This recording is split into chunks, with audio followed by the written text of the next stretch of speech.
안녕하세요, 뉴스반장입니다. 현직 대통령은 시간이 지나면 전직 대통령이 됩니다. 전직 대통령이 되면 본인들이 사면의 대상이 될지도 모르는 그런 상황이 있을 수 있습니다. 늘 역지사지하는 자세를 가질 것을 기대합니다. 대통령의 어제 신년 기자회견은 4차례나 리허설이 있었다고 했습니다마는 국민을 편가르게 해온 지난 4년의 국정 난맥상이 현재의 위기를 초래하고 있는 데 대한 최소한의 반성이나 성찰 없이 변명하고 합리화하는 데 급급한 실망스러운 회견이었고, 이렇다면 남은 임기 중에도 우리나라가 더 좋아지는 일은 없겠구나 하는 기대를 포기하게 하는 그런 기자회견이었습니다. 지금은 사면을 말할 때가 아니다.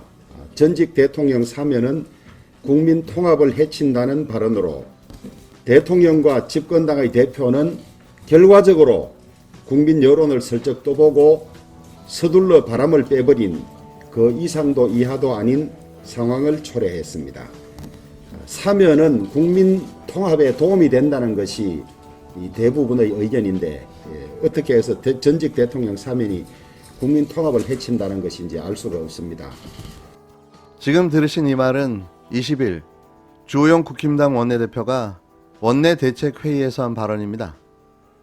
일어나지도 않은 일까지 사실로 예단해가며 범죄를 저지르게 된다면 당신도 사면을 받아야 할 수도 있다라는 기상천외한 가정법 논리로 정쟁을 시도한 제1야당의 대표의 발언에 비난과 비판이 쏟아져 나오고 있는데요. 이 어처구니 없는 가정법 논리는 실로 모든 국민들을 경악하게 했습니다. 멀쩡한 사람도 잠재적 범죄자로 바라보는 그의 신박한 해안이 범상치 않아 보였는데요. 이런 사고를 가진 사람이 판사직이나 했다는 사실이 더욱더 우리를 놀라게 합니다.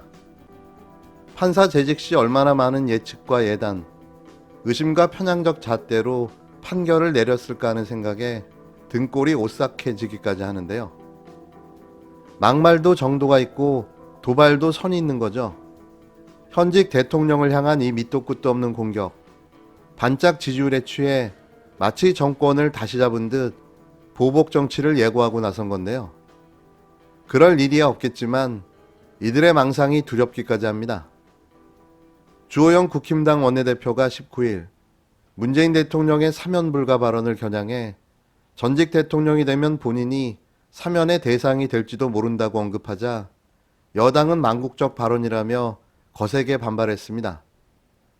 주 원내대표는 이날 오전 원내대책회의에서 전직 대통령의 사면이 국민 통합을 어떻게 해친다는 것인지 알 수가 없다. 현직 대통령도 시간이 지나면 전직 대통령이 된다며 전직 대통령이 되면 본인들이 사면의 대상이 될지도 모르는 상황이 있을 수 있다. 늘 역지사지하는 자세를 가져야 한다고 주장했는데요. 이에 신영대 더불어민주당 대변인은 이날 오후 논평에서 전직 대통령이 재판을 받는 불행한 역사가 재현될 것을 전제한 주 원내대표의 발언은 정치인으로서 최소한의 자질마저 의심케 한다며 대한민국 국격이야 어찌됐든 정권을 잡으면 정치보복을 하겠다는 망국적 발언이라고 비판했습니다.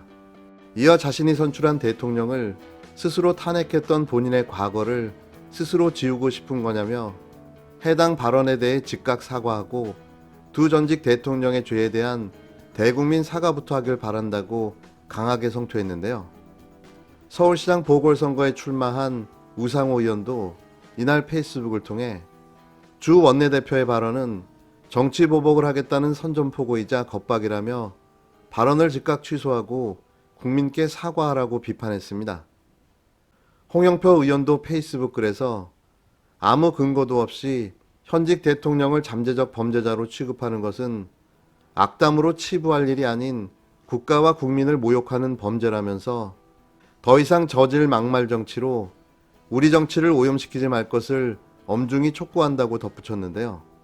김두관 의원 역시 자신의 SNS에서 주 원내대표는 만년 야당을 바라보는 것 같다며 이런 막말에 결집할 지지층은 태극기 부대밖에 없을 것이라고 꼬집었습니다. 또 이재명 경기도지사도 주 원내대표를 향해 부처 눈에는 부처가, 돼지 눈에는 돼지가 보이는 법이라고 비판했는데요.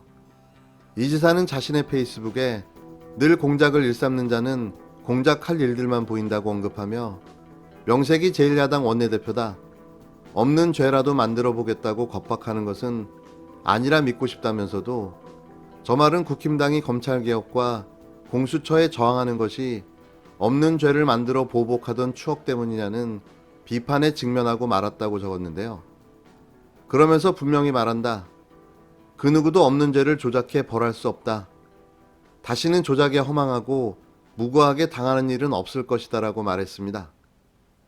청와대 핵심 관계자는 이날 기자들과 만나 이에 대한 질문을 받고 그분의 정치 수준을 보여주는 발언이라며 이 말 외의 대꾸의 가치를 느끼지 못하겠다고 평가절하했는데요.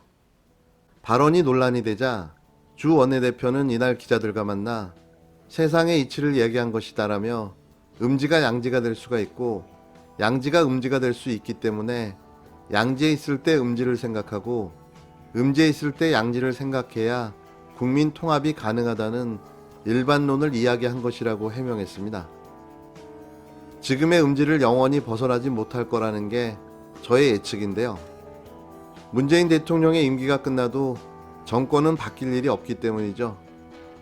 평생을 음지에서 벗어나지 못할 정당, 양지를 꿈꾸지만 그게 어디 쉽습니까? 그런 고약한 심보로는 절대로 쥐구멍에 벼들 날은 없을 겁니다.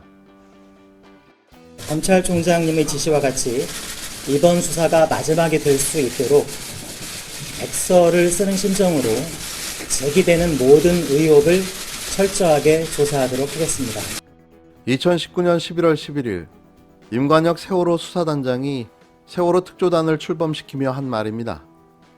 세월호 참사의 모든 의혹을 철저히 수사하겠다면서 1년 2개월 전 출범했던 검찰 특별수사단의 최종 결론은 증거 없다, 책임을 물을 수 없다였습니다.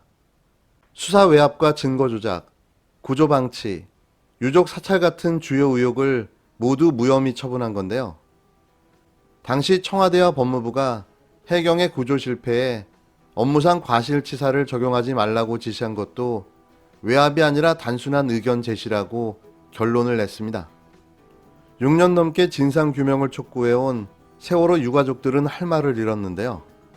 검찰 수사가 면죄부만 준 셈이라며 강하게 분노했습니다. 어쩌면 이런 결과는 이미 예견되어 있었는지 모릅니다.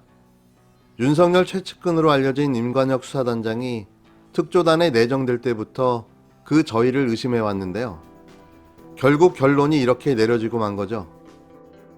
윤석열 정치검찰이 박근혜 청와대의 황교안, 우병우, 김기춘, 세월호 은폐 조작 세력에 대해 면죄부를 준 겁니다. 6년 넘게 참사 현장은 물론 곳곳에서 진상규명을 외친 다른 유가족들도 허탈함을 감추지 못했는데요. 검찰의 세월호 특조단이 결과적으로 면죄부만 준 수사라고 분노했습니다. 세월호 관련 의혹들을 함께 조사하고 수사까지 의뢰한 사참위 안에서도 비판의 목소리가 나왔는데요. 결국 공은 다시 사참위로 넘어오고 말았습니다. 그나마 사참위 활동이 1년 6개월 연장된 게 다행일 뿐인 건데요. 이런 가운데 20일부턴 사참위가 국정원의 세월호 관련 문서를 열람하게 됩니다. 과연 그들이 무엇을 이토록 감추려 했는지 작은 단서라도 확인할 가능성이 열린 건데요. 끝날 때까지 끝난 게 아니죠. 하지만 답답합니다.